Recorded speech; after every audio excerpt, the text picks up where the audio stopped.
First ever factory outlet Mukunda jewelleries KBHP Somajiguda Suchitra Hanamkonda Kothapet Chandanagar Khammam.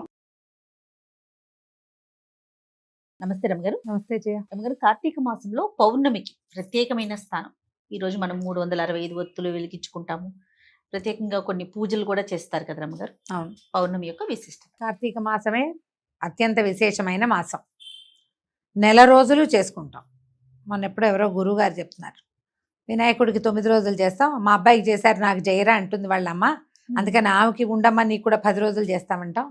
మా ఆవిడకి మా అబ్బాయికి చేశారు మాకు జయరా అంటాడు ఆయన, వాళ్ళ నాన్నగారు ఆయనకి నెల రోజులు చేస్తాము, తర్వాత వీళ్ళు ముగ్గురు అయిపోయాక మేనమా వస్తాడు నన్ను వదిలేస్తారా అంటే ఆయనకి ధనుర్మాసం చేస్తామని. నిజమే కదా. మరి నెల రోజుల పాటు చేసుకుంటాం కార్తీక మాసం.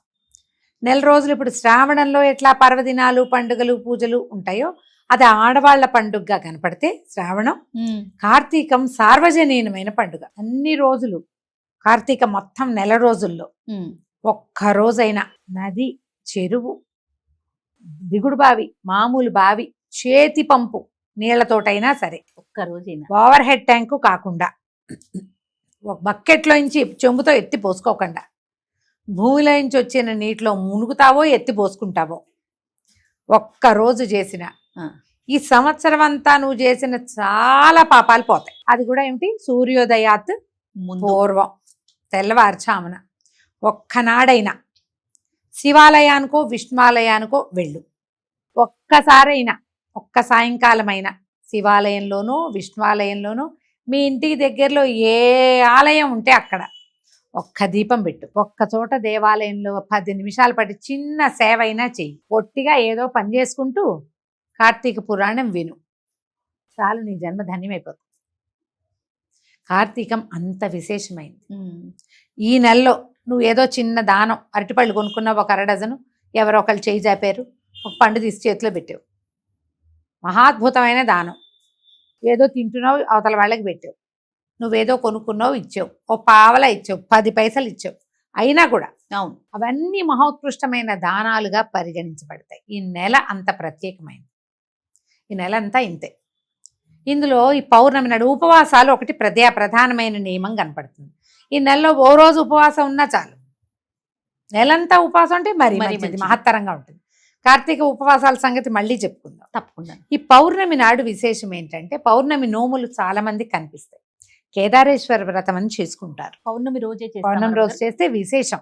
లేదా ఇంకా కుదరని వాళ్ళు సోమవారాలు ఏకాదశులు ఎప్పుడో ఒకప్పుడు చేస్తారు. పౌర్ణమి నోములు విశేషంగా పగలు ఉపవాసం చేసి సాయంకాలం నోము చేసుకుంటారు. నోములు లేవు మనకి, ఎవరైనా సరే పగలు ఉపవాసం ఉండి సాయంకాలము దీపారాధన చేసుకోవటం. ఈ దీపారాధనకి ఏం చెప్తాము, సంవత్సరం అంతా దీపారాధన చేయలేని వాళ్ళు, చేసేవాళ్ళు కూడాను, మేము రోజంతా ప్రతిరోజు చేస్తామండి మేము చేయక్కర్లేదంటే అలా ఏం లేదు, ఎవరైనా చేసుకోవచ్చు.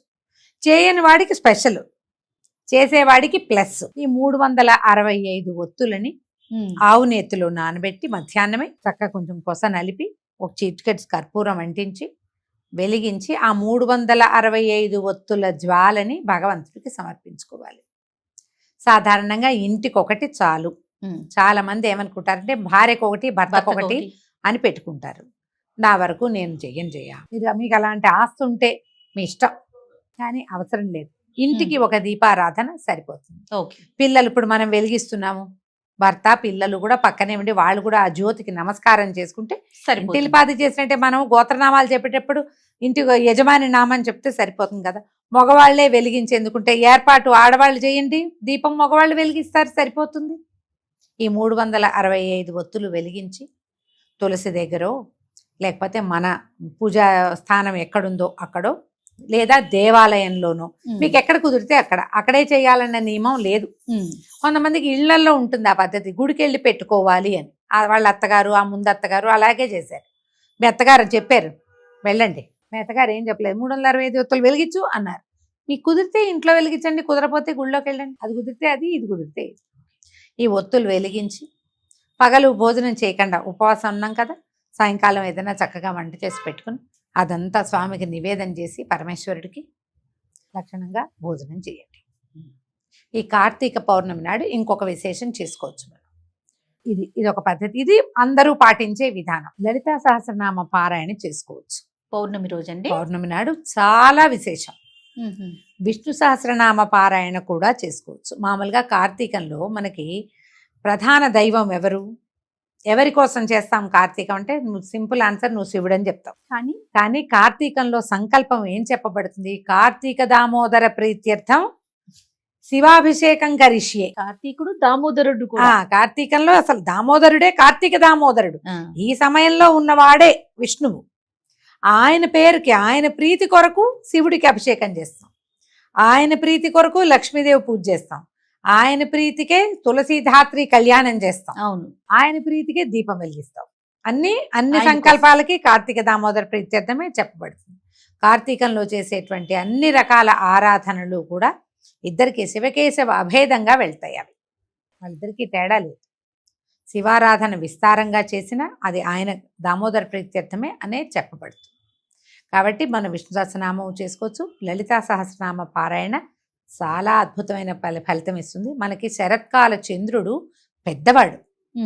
శరత్ పూర్ణిమ వచ్చింది, మొన్న ఆశ్వేజ పూర్ణిమ వచ్చింది. ఆశ్వేజ పూర్ణిమకి చంద్రుడు పెద్దవాడే, కార్తీక పౌర్ణమికి కూడా చంద్రుడు పెద్దవాడు. ఈ కాలమే పెద్ద చంద్రుడి కాలం. మరి అలాంటప్పుడు ఇంకా సుప్రసన్నంగా ఉంటుంది అమ్మవారు. అవును.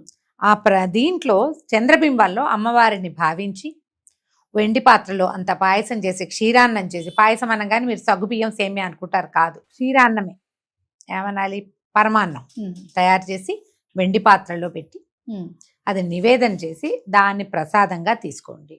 అది చేస్తాం, ఇది చేయలేము అన్నా పర్వాలే, అది ఇది చేసుకుంటామంటే మహత్తరం. అది మా ఇళ్లలో లేదండి, మేము 365 ఒత్తులు వెలిగించామండి అంటే లక్షణంగా ఇలా చేసుకోండి. చక్కగా పగలేలాగా ఉపవాసం ఉంటాం. సాయంకాలం అయ్యేసరికి చంద్రుడు వచ్చేస్తాడు, కనపడతాడు. అవును. చక్కగా పెందరాళే ఏ మేడ మీదో, ఏ బాల్కనీలోనో, పెరట్లోనో మనకు అవకాశం ఉంటే చక్కగా ఇల్లు అకిలి పెరడు ఉన్నాయి, మనకి ఇబ్బంది లేదు. బయట తులసికోట దగ్గర కూర్చుని లలితా సహస్రనామం పారాయణ చేసేసుకోండి. ఒక మాట చదువుకుంటే చాలు. ఓకే. ఈ పాయసం నివేదన చేసి పాయసాన్ని స్వీకరించండి. రాత్రికి భోజనం చేసేసేయచ్చు. ఇది విశేషమైన ఫలితాన్ని ఇస్తుంది. ఏ దానమైనా పనిచేస్తుంది. ఎవరికైనా దీపదానం చేయదలుచుకుంటే ఇప్పుడు చేసుకోవచ్చు. కార్తీక పౌర్ణమి నాడు దేవాలయానికి వెళ్తాం. దీపదానానికి ముహూర్తం మంత్రం చెప్పమంటే గుళ్ళో ఉన్న అయ్యగారు చెప్తారు. వెలిగించిన దీపాన్ని ఆయన 365 ఒత్తులు దనుకోకండి. సాధారణంగా చిన్న దీపాన్ని ఇవ్వచ్చు. ఓ వెండి కుంది, బంగారపు ఒత్తి వేసి ఇస్తారు. సన్న తీగ లాంటిది వేస్తారు. బుజ్జి ఇంత కుందైనా పెట్టుకోవచ్చు, మనం ఇవ్వడానికే కదా దానం ఇచ్చేది.